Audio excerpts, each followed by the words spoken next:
നമുക്കെല്ലാവർക്കും ഒരു ദുർദിവസമുണ്ട്. എഫേസ്യർക്കെഴുതിയ ലേഖനം 6-ാം അധ്യായം അതിന്റെ 13-ാം വാക്യം പറയുന്നു, അതുകൊണ്ട് നിങ്ങൾ ദുർദിവസത്തിൽ എതിർക്കുവാനും. നമുക്കെല്ലാവർക്കും നമ്മുടെ ജീവിതത്തിൽ ഒരു ദുർദിവസം വരും. ഇംഗ്ലീഷ് ബൈബിളിൽ ഈവിൾ ഡേ എന്ന് പറഞ്ഞിരിക്കുന്നു. ദുഷ്ട ദിവസം, അല്ലെങ്കിൽ ദുഷ്ടന്റെ ദിവസം, സാത്താന്റെ ദിവസം. ചിലരൊക്കെ പറയും ചൊവ്വ വെള്ളി ദിവസങ്ങളാണ് ആ കുഴപ്പമുള്ള ദിവസങ്ങളെന്ന് പറയും.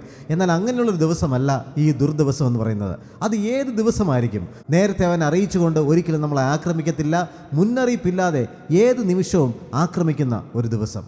ഇയ്യോബിനെ പരീക്ഷിക്കാൻ വേണ്ടി സാത്താൻ പെർമിഷൻ വാങ്ങി വെയിറ്റ് ചെയ്യുമായിരുന്നു. ഇന്നലെ നമ്മൾ ചിന്തിച്ചു, എന്തുകൊണ്ടാണ് സാത്താന് ഇയ്യോബിനെ തൊടാൻ പറ്റാത്തതെന്ന് ചോദിച്ചാൽ, ഇയ്യോബിൻ്റെ സകലത്തിൻ്റെ ചുറ്റിലും ദൈവം ഇയ്യോബിനെ സംരക്ഷിക്കാനായിട്ട് ഒരു വേലി കെട്ടിവെച്ചിരുന്നു. നമ്മുടെ ജീവിതത്തിൽ, നമ്മുടെ കുടുംബത്തിന് ചുറ്റിലും, നമ്മുടെ സകലത്തിന് ചുറ്റിലും ദൈവം ഈ വേലി കെട്ടിയിട്ടുണ്ടോ എന്ന് നമ്മൾ ചെക്ക് ചെയ്ത് നോക്കുക. ഇന്നലെ നമ്മൾ ധ്യാനിച്ചു. നിങ്ങൾ ആരും അത് കണ്ടിട്ടില്ല എങ്കിൽ ദയവായിട്ട് ആ വീഡിയോ ഒന്ന് കാണണം. അതിൽ ഞാൻ പറഞ്ഞിട്ടുണ്ട് എന്താണ് ഈ വേലി, എങ്ങനെ ഈ വേലിക്കകത്ത് നമുക്ക് സുരക്ഷിതമായിട്ട് ജീവിക്കാം എന്നെല്ലാം പറഞ്ഞിട്ടുണ്ട്. ഇയ്യോബിനെ പരീക്ഷിക്കാൻ സാത്താൻ പെർമിഷൻ വാങ്ങിച്ച് വെയിറ്റ് ചെയ്യുവാണ്. എന്ന് അവനെ അടിക്കാം. അലറുന്ന സിംഹം പോലെ ആരെ വിഴുങ്ങേണ്ടെന്നും പറഞ്ഞ് അവൻ തക്കം പാർത്തിരുന്നു. അവന് പറ്റിയൊരു ദിവസം, പറ്റിയൊരു സമയത്തിന് വേണ്ടി അവൻ വെയിറ്റ് ചെയ്തിരുന്നു. അങ്ങനെ ഇരിക്കുമ്പോഴാണ് അതാ വരുന്നു ബർത്ത്ഡേ പാർട്ടിയുടെ ദിവസം. പാർട്ടി ഡേ വരുവാണ്. അന്ന് അവരെല്ലാവരും ആഹാരം കഴിച്ചു, വീഞ്ഞു കുടിച്ചു. വീഞ്ഞു കുടിക്കുമ്പോൾ അത് മത്തരാകുമ്പോൾ ദുർനടപ്പുണ്ടാകും. പിന്നെ സംസാരങ്ങൾ മാറും, സ്വഭാവങ്ങൾ മാറും, രീതികൾ മാറും. ദൈവത്തോട് പാപം ചെയ്യാനുള്ള സാധ്യതയും കൂടുതലാണ്. അപ്പോൾ ഇയ്യോബിൻ്റെ ജീവിതത്തിൽ ഇയ്യോബിന് കെട്ടിവെച്ചിരുന്ന വേലി പൊളിഞ്ഞു.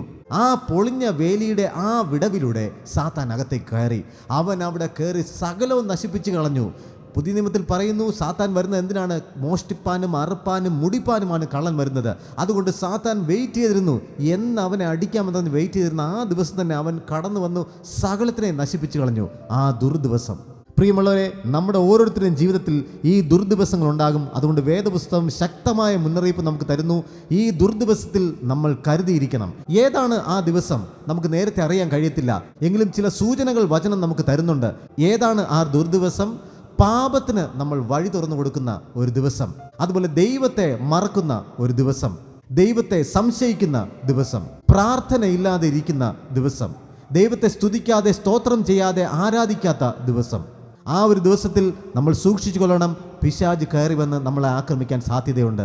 ഇയ്യോബിൻ്റെ മക്കൾ സന്തോഷിച്ചതുപോലെ അവരെല്ലാം ബർത്ത്ഡേ പാർട്ടി വളരെ ആഘോഷിച്ച് സന്തോഷിച്ചൊരു ദിവസമായിരിക്കും. പക്ഷേ ആ ദിവസം ദുർദിവസമായി പോകാതിരിക്കാൻ നമ്മൾ സൂക്ഷിച്ചു കൊള്ളണം. ആഘോഷങ്ങൾ വരുമ്പോൾ ദൈവത്തെ മറന്നു കളയരുത്. ഈ ദുർദിവസത്തിൽ നമുക്ക് എതിർത്ത് നിൽക്കുവാൻ ഒരേ ഒരു കാര്യമേ ഉള്ളൂ. ദൈവത്തിൻ്റെ സർവായുധവർഗം നമ്മൾ ധരിക്കണം. ക്രിസ്തുവിൽ നമുക്ക് നിൽക്കാം. ദുർദിവസത്തിൽ നമുക്ക് പിശാചിനോട് എതിർത്ത് നിൽക്കാം. God bless you.